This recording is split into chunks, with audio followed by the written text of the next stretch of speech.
قید ہے قید کی میعاد نہیں، جور ہے جور کی فریاد نہیں داد نہیں، رات ہے رات کی خاموشی ہے تنہائی ہے، دور محبس کی فصیلوں سے بہت دور کہیں سینے شہر کی گہرائی سے گھنٹوں کی صدا آتی ہے۔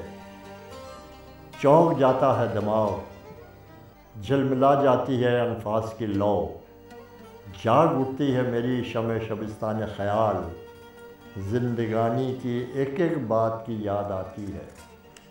شاہراہوں میں گلی کوچوں میں انسانوں کی بھیڑ، ان کے مصروف قدم، ان کے ماتھے پر تردد کے نقوش، ان کی آنکھوں میں غم دوش اور اندیشہ فردا کا خیال، سینکڑوں لاکھوں قدم، سینکڑوں لاکھوں عوام، سینکڑوں لاکھوں دھڑکتے ہوئے انسانوں کے دل، جور شاہی سے غمی جبر سیاست سے نڈھال، جانے کس موڑ پر یہ دھن سے دھماکہ ہو جائے۔ کچھ کچی عمر کے انقلابی ہوتے ہیں، کچھ پکی عمر کے انقلابی ہوتے ہیں۔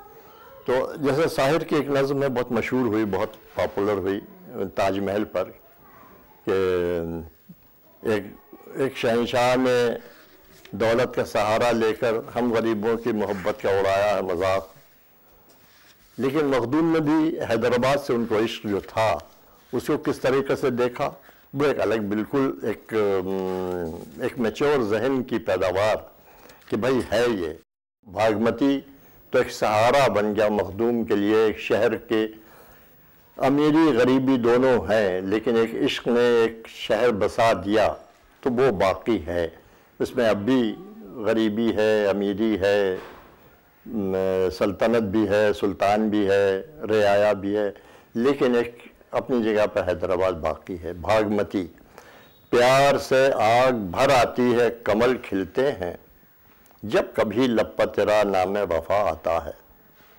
دشت کی رات میں بارات یہیں سے نکلی، راکھ کی رنگ کی برسات یہیں سے نکلی، انقلابات کی ہر بات یہیں سے نکلی، گنگناتی ہوئی ہر رات یہیں سے نکلی، دھن کی گھنگور گھٹائے ہیں نہ ہن کے بادل، سونے چاندی کے گلی کوچے نہ ہیروں کے محل، آج بھی جسم کے انبار ہیں بازاروں میں، خواجہ شہر ہے یوسف کے خریداروں میں، شہر باقی ہے، محبت کا نشاں باقی ہے، دلبری باقی ہے، دلداری جاں باقی ہے، سرے فہرست نگاران جہاں باقی ہے، تو نہیں ہے تیری چشم نگراں باقی ہے۔ تو یہ عشق کا ایک مجسمہ حیدرآباد شہر۔ اب وہ حیدرآباد کے تو ہر چیز سے مخدوم کو عشق تھا۔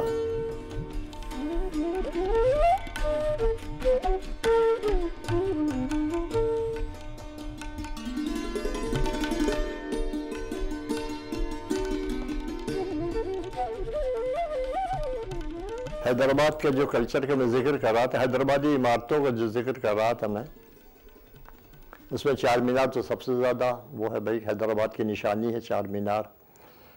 بعد میں مجھے پتہ چلا جب ہم نے تصویر دیکھی کہ سمرقند میں یا بخارا میں، غالباً سمرقند میں چار مینار موجود ہے، ایک عمارت اسی قسم کی جس میں چار میناریں بنی ہوئی ہیں وہ ہے وہاں پر، اور اسی کی نقل تھی یہ، لیکن وہ نقل جو تھی وہ اصل سے 1000 درجے بہتر۔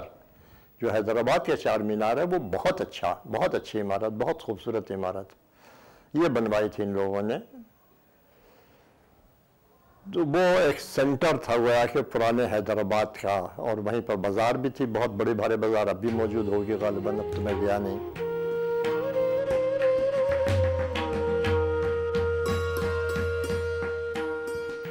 تو چار مینار دیکھنے کا شوق ہر شخص کو ہوتا ہے، حیدرآباد جائیں اور چار مینار نہ دیکھیں اور وہاں نہ جائیں چڑھیں۔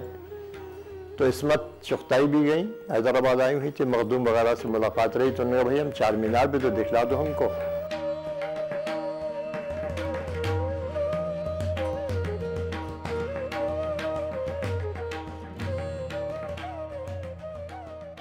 کھانے میں تو مخدوم کا وہ تھا کہ اب مثلا کھانے میں ایک چیز ہوتی ہے ان کے یہاں جو میں نے کبھی نہیں کھائی تھی، پہلی بار کھائی، چوگر۔ اب مخدوم اس کے مزے بتاتے تھے چگر کے. چگر کیا ہوتا ہے؟ املی کی کوپل.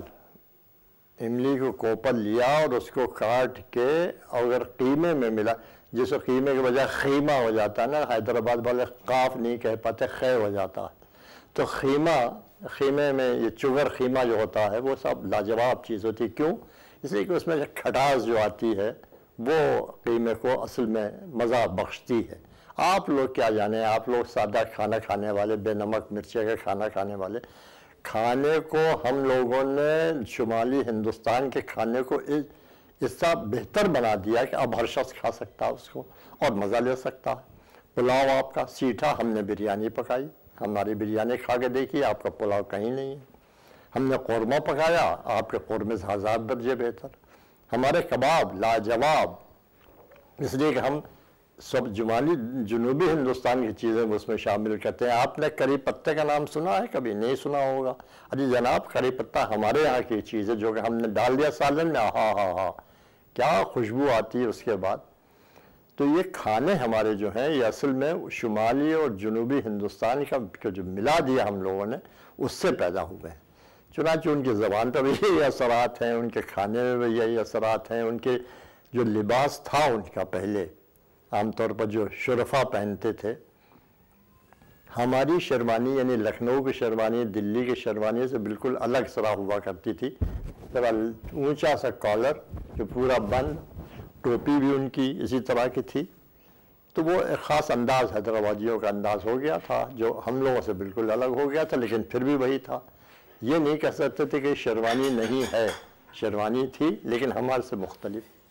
ان کی زبان اردو تھی لیکن ہم سے مختلف. ان کے کھانے تھے لیکن ہم سے مختلف. مخدوم کا شعر تھا کہ کوہ غم اور گرا اور گرا اور گرا، غم زدو تیشے کو چمکاؤ کہ کچھ رات کٹے. چھا گیا فراق کے اوپر بھی، فیض کے اوپر بھی. فیض نے بھی غزل کہی، فراق نے بھی غزل کہی. تو مخدوم نے اس طرح سے پاتھ بریکنگ قسم کے ایک ایفرٹ کی تھی. غزل میں بھی بالکل نیا پن لے آئے تھے.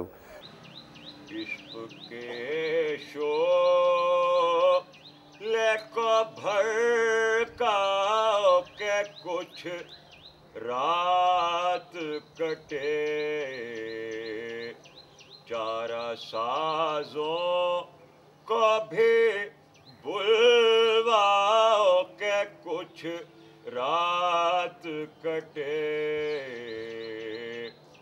چارہ سازوں کو بھی بلواؤ کہ کچھ رات کٹے.